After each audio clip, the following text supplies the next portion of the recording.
Aujourd'hui, on va présenter un cours pour la filière d'art appliqué, discipline technique.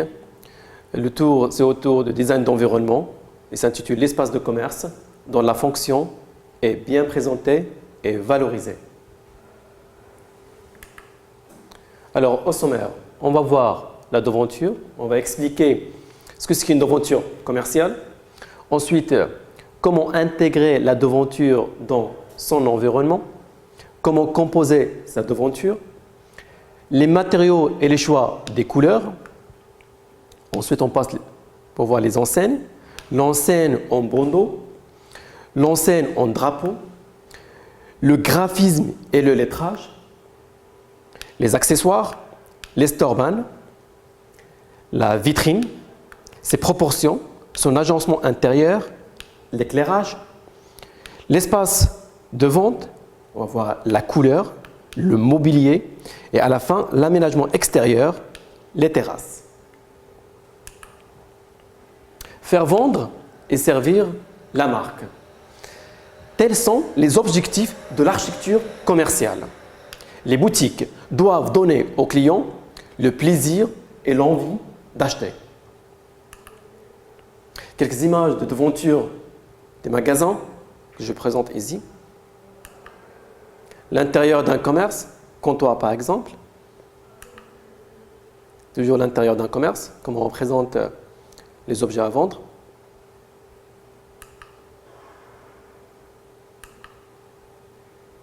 Comptoir de l'espace de vente.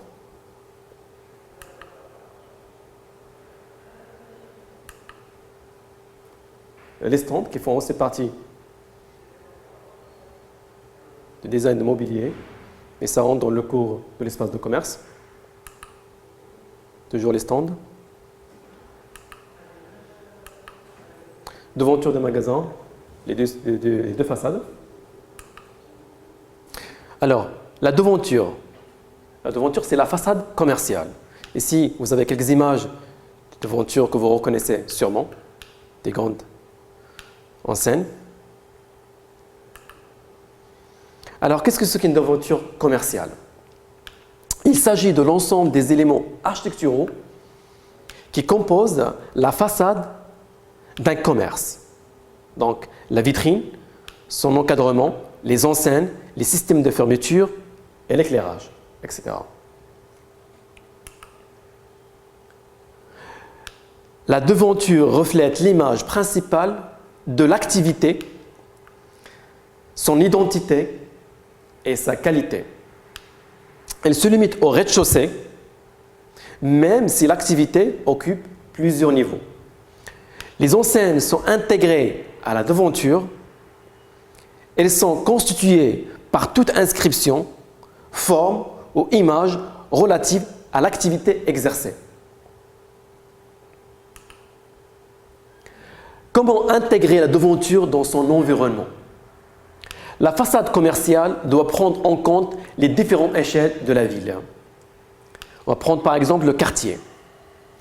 Pour préserver l'ambiance des lieux, les commerces sont avantage à respecter.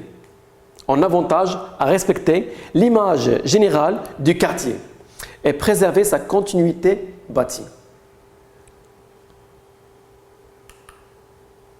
Comment intégrer la devanture dans son environnement? On va voir la rue. Le caractère de la rue se définit par des rythmes verticaux, comme on voit ici, c'est présent dans l'image, suivant la largeur des parcelles. Les horizontaux, hauteur des étages. L'aménagement de la vitrine, qui doit être ici, doit s'intégrer dans les rythmes et pas rompre l'équilibre général. Toujours comment intégrer la devanture dans son environnement. On va voir cette fois-ci l'immeuble. En sachant tirer parti des matériaux, des rythmes et des mots de nature. Alors, les mots de nature, c'est un thème d'architecture. Donc, c'est un élément d'ornement constitué par des profils, des moulures d'une corniche. En sachant tirer parti des matériaux, des rythmes et des mots de nature, la devanture du commerce profite de l'architecture de l'immeuble et s'inscrit d'elle-même.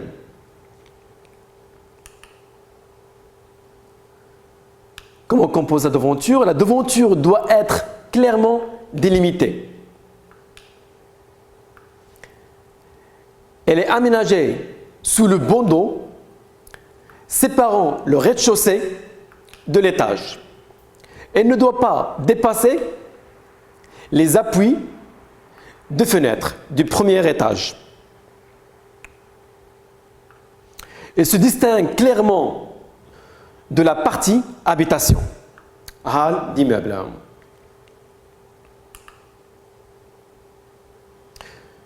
Elle doit respecter des lignes qu'on voit ici. Elle doit respecter des lignes de composition de l'immeuble. Elle équilibre les parties vitrées et les parties maçonnées.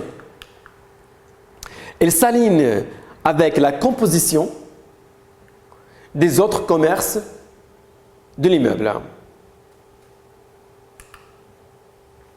Toujours comment composer sa devanture. Elle respecte les rythmes verticaux.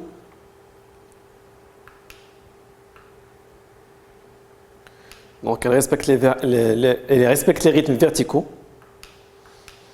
Alignement des parties vitrées, comme on voit ici. Donc, alignement des parties vitrées ou des portes d'entrée avec les fenêtres à l'étage supérieur. Elle respecte les limites entre les immeubles.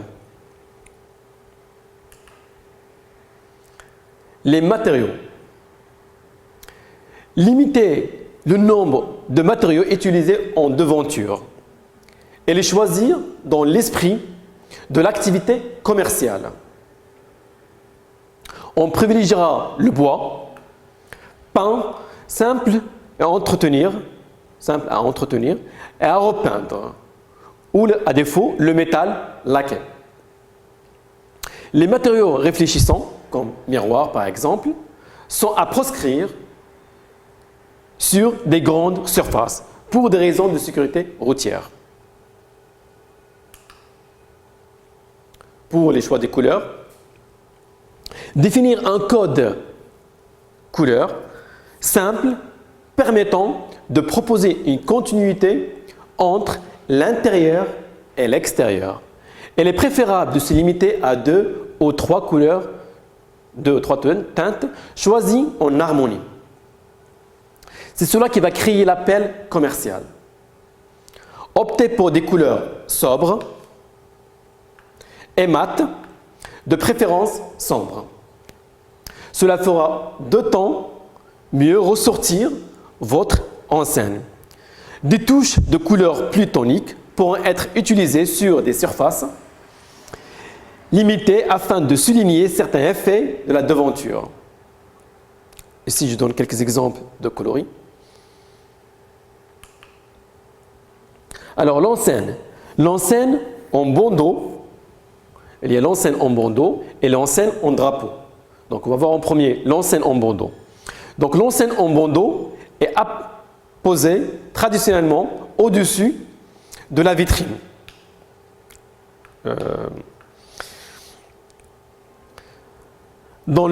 Alors, l'enseigne en bandeau est apposée traditionnellement au-dessus de la vitrine dans le même plan que la façade de l'immeuble. L'enseigne en bandeau doit être intégrée à la composition de la devanture, comme on voit dans l'image ici, donc le bandeau ici, mais elle est intégrée à la façade du commerce. Elle doit être proportionnée à la taille de la vitrine. Elle doit respecter le rythme des vitrines. Elle ne doit en aucun cas recouvrir un élément de l'immeuble, baie, corniche ou balcon, comme on voit ici par exemple.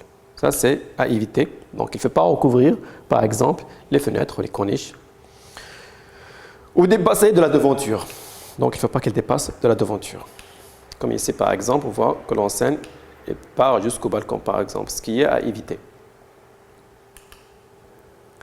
Alors, l'enseigne en drapeau, comme on voit ici, donc ce sont des enseignes en drapeau. Pour expliquer, il y a l'enseigne en drapeau ou en potence. Pour les bien expliquer, donc on a ici l'enseigne en potence, comme on voit ici, qui sont suspendues, ou l'enseigne en drapeau, qui sont bien accrochées au mur, par exemple. Donc, revenons au sujet. L'enseigne en drapeau. Donc, l'enseigne en drapeau ou en potence est apposée perpendiculairement à la façade de l'immeuble, comme on voit dans l'image ici, à la façade de l'immeuble, est l'une des extrémités de la devanture. Donc, on a ici par exemple la devanture, mais ici dans l'extrémité. Et sera disposée à l'une des extrémités de la devanture entre le linteau de la vitrine et le plancher du premier étage. Deux enseignes en drapeau pourront être autorisées dans le cas d'un commerce situé sur deux rues. Une recommandation, la dimension maximale, ça ne doit pas dépasser 0,80 m sur 0,80 m.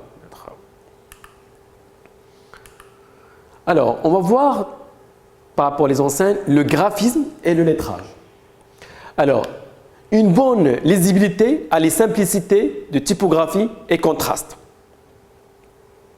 Le texte sera également simple et efficace, en rapport direct avec l'activité. On proscrira toute accumulation de texte et mélange de typographie. On s'efforcera de limiter le nombre de couleurs. On privilégia le lettrage, lettres découpées, comme dans l'image ci-dessus par exemple, lettrages qui sont découpés, ou ici par exemple. Les store bands. Les accessoires store, band, marquise et auvent s'harmonisent avec la devanture. Repliable ou amovible, le store s'inscrit dans la largeur de l'abeille. Elle est de forme simple et de coloris unis. Elle est implantée en bas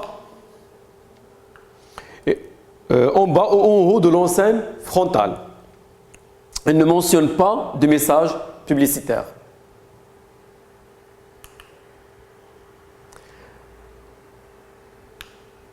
On va voir la vitrine. Ses proportions. Éviter une devanture sans vitrine fixe. Adapter la vitrine au type de la devanture choisie. Son agencement intérieur. Recommandation. Les fonds d'étalage ne doivent pas être visibles de la vitrine. Être d'une disposition simple, claire, aérée avec une unité de couleur. Présenter un choix de produits cohérents. Éviter la décoration excessive. Toujours pour la vitrine, on va voir cette fois-ci l'éclairage. Donc, orienter l'éclairage vers l'endroit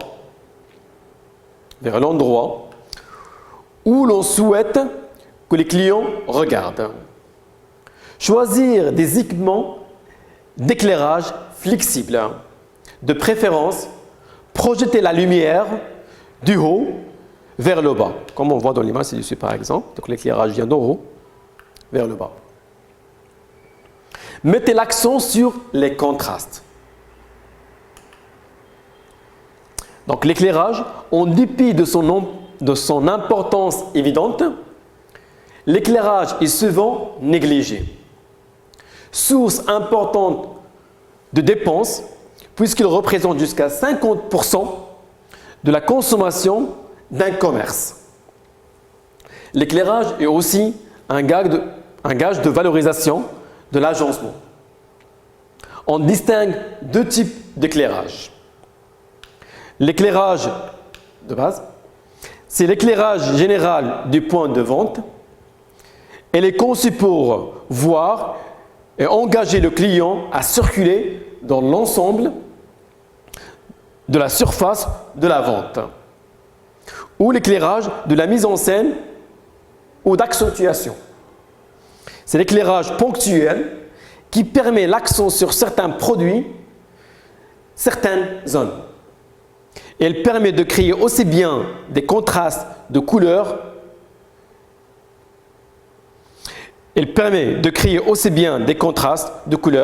que d'éclairement. L'espace de vente. Prendre en compte les différents éléments qui contribuent à créer une ambiance cohérente avec le positionnement du point de vente. On va voir la couleur. Se démarquer de la concurrence tout en adaptant les couleurs à l'activité. Chaque boutique choisit son thème, calme, raffinement, tendance, etc. Et il s'agit de déclencher la curiosité du client, voire de le provoquer afin de l'attirer dans le magasin. Ne pas utiliser plus de 3 couleurs dans une même pièce. Donc, on va voir ici, donner une signification de la couleur. La signification cachée de la couleur en communication visuelle. Le vert par exemple. Perception visuelle. On obtient le vert en mélangeant du bleu cyan et du jaune. Faire intéressant, le vert vif, pur et reposant pour les yeux. Signification. Couleur de l'espérance. Il invite au calme et au repos. Elle est symbole de croissance, de santé, de fraîcheur de la nature. Il représente la stabilité et l'équilibre. Toujours dans l'espace de vente, on va voir le mobilier, en particulier le mobilier modulaire. Choisir un mobilier modulaire et permettant un montage rigide. Simple et rigide. Le mobilier modulaire. Donc, comme dans l'exemple ci-dessous, on voit mobilier d'un comptoir par exemple, où là on a ajouté notre partie de plus, qui manque ici par exemple. Alors, le mobilier modulaire se dit d'un élément de mobilier qui, en fonction du nombre de produits à présenter, peut s'assembler avec d'autres identiques par juxtaposition ou superposition. L'aménagement extérieur. La terrasse. Les terrasses, les relations qu'entretient une terrasse avec l'espace public et le commerce. La nature du sol, le mobilier, l'éclairage sont autant d'éléments qui doivent être composés avec soin. Les éléments mobiles, comme table ou chaise ou parasol, les accessoires mobiles doivent être choisis dans des matériaux de qualité et harmonisés avec le commerce. Ils sont uniformes, pas de mobilier disparate. Et choisir dans des gammes de matériaux solides et durables, tels que le bois, le métal ou les textiles. Par exemple, les parasols sont de toile unie. Donc, on vient de voir l'espace de commerce, donc dans l'espace de commerce dans le cours de design d'environnement. On va essayer de vous montrer une suite de cours prochainement dans d'autres filières, dans les mêmes filières d'art appliqué, d'autres matières.